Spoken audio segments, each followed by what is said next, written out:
转眼间已经和 GR86 生活2年多了，作为我的 Daily Drive， 跟大家分享一下它的好与坏。其实 GR86 并不适合每个人，但是也非常适合某些人。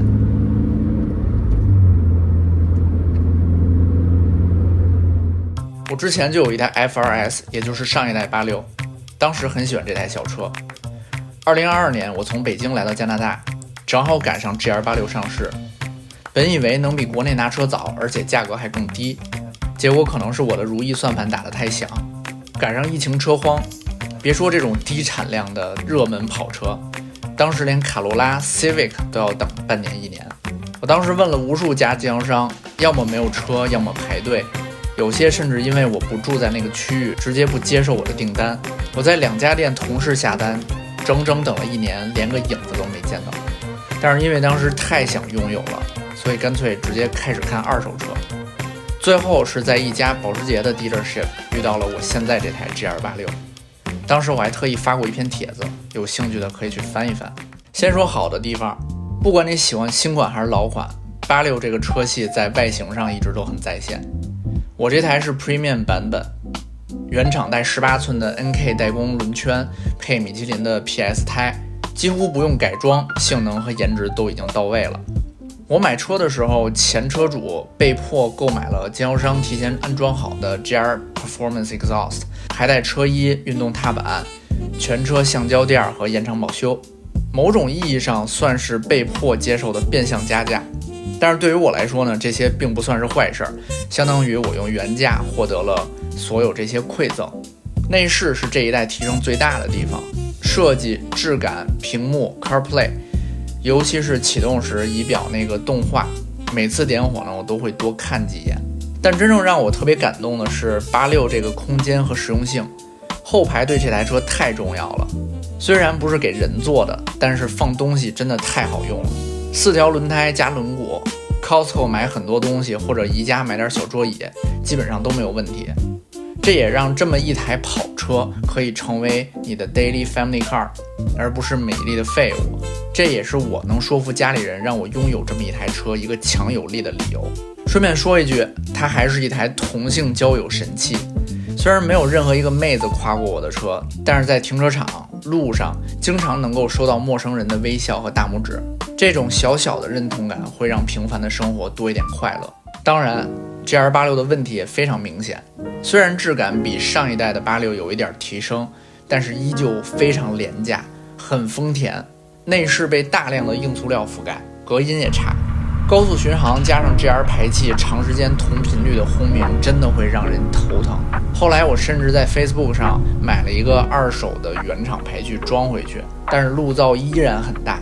发动机本身的声音呢也谈不上什么质感，动力也不算强。如果你习惯了涡轮车那种加速感觉，你一定会觉得 GR86 原厂很慢。但是最大的一个槽点只有一个，就是它当时真的太难买了，哪怕到现在依旧很难买到。变相加价、饥饿营销，真的是让人又恶心又心累。GR86 在很多媒体口中铺天盖地的被夸，什么现代版保时捷944啦，年度最佳跑车等等。但是我说句实话，经过2年的使用感受，它并没有那么传神。第一次开的时候甚至并没有感动可言。总体来说比较容易上手，离合偏舒适的同时带有韧性，堵车友好，不累不费鞋，档位算是比较清楚和平顺，但是算不上像福特 ST 系列那种手感特别出众的感觉。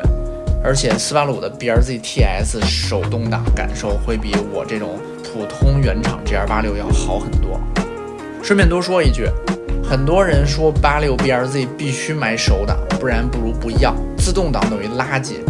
这绝对是偏见而且非常错误的表达。我的建议是不要听别人怎么说，适合自己的才是最好的。如果你根本不会手挡，也不打算苦练的话，买手挡等于纯花钱找罪受，你的热情会非常快的被消磨殆尽，导致很多人很快就会卖车。因此呢，还不如买自动挡，也可以开得很快，也可以下赛道，并且男女都适合。买自动挡86不丢人。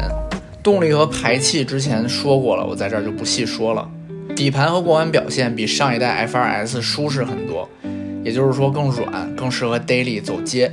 过弯比老款侧倾更明显，但并不等于不好开，只是更日常风格。丰田可能也意识到，并不是每一个买86 BRZ 的人都会经常下赛道或者是激烈跑山，真正有需求的人 anyway 也会去改装他们的车。GR86 可以开得很快，也可以做出非常好的圈速成绩，但是有一个前提条件，是很考验驾驶者的水平。对于我这种有一定基础但是并不算是特别专业的驾驶者来说，想要开快都挺考验的，而且会显得非常手忙脚乱。不过好消息是86 BRZ 都是那种不需要开特别快也能感受到很多驾驶乐趣的大玩具，所以说只要你能够熟练驾驶手动挡的话，你还是经常能够在开86时候收获很多快乐的。GR86 在跑车里算是比较省钱的，但是并不省油。先来看一下车价，我购买二手车时的价格和当时新车的 MSRP 差不多，但问题是当时买不到新车，相当于变相加价。因为我主要是用这台车通勤，而且大部分时间呢都是短距离出行，而且经常会降档补油，所以平均油耗呢大概是 12.82公里，续航大部分时间在300到400公里之间。我开出过最低的也是9点多，比之前的 FRS 自动挡平均大概要多2升。保险一年大概是2000，我是 BC 省的5级驾照。GR86 官方的保养周期是每1万公里或者半年一次，分 A 保和 B 保。A 保是275含税，只换机油机滤。B 保的话呢405，项目稍微多一点点。因为我自己跑的不多，所以目前我只做 A 保，并且1年一次。此外呢，还有一些杂七杂八的费用，比如说换冬胎，还有冬胎用的那套轮圈。这里边我当 size 成了17寸的，这样还能稍微省一点钱，使用体验是完全没有问题的。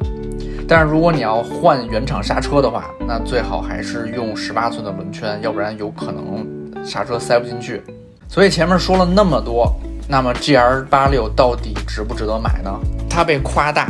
难买，直线加速不快，廉价感十足。喜欢 BBA 的人可能连看都不会多看它一眼。但是呢，它也非常朴实耐用，改装潜力非常大，骨子里透着一股90年代 JDM 那种烂仔以下克上的精神。对我来说，它最大的意义是让我这种不能完全放弃实用性也不算富裕的中年人圆了一个跑车梦，养得起玩得动，也让我还能保留一点年轻和有趣，让我不用对传统印象中那种索然无味的中年生活做太多妥协和牺牲。当你的同龄人拍着他新买的塞纳说你到岁数早晚也得换成这个的时候，我还是会把我自己塞进离地20厘米的驾驶舱里，然后微笑地对他说我还是喜欢开我的 GR86。